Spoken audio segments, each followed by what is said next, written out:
কাল যমুনা অভিমুখে লং মার্চের ঘোষণা দিয়েছেন স্বতন্ত্র ইবতেদায়ী মাদ্রাসার আন্দোলনরত শিক্ষকরা। ২০ দিন ধরে প্রেসক্লাবের সামনে অবস্থান কর্মসূচিতে দাবি আদায় না হওয়ায় এ ঘোষণা দেন তারা।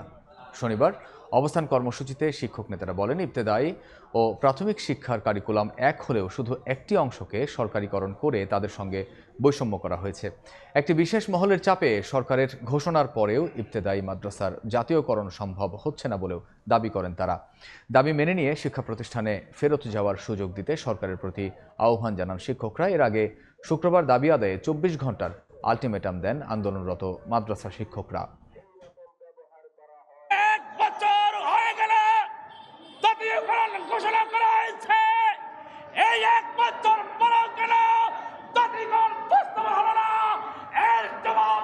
আমাদের দাবি জাতীয়করণ ঘোষণা না হওয়া পর্যন্ত আমরা এই রাজপথ ছাড়ব না। আমাদের শিক্ষক ভাইরা রক্ত দিয়েছে, যদি রক্ত আরো দিতে হয় রক্ত দিব, যদি আমাদের জীবন দিতে হয় তবু আমাদের জীবন দেব, তবু আমাদের দাবি আদায় করে ছাড়বে ইনশাআল্লাহ।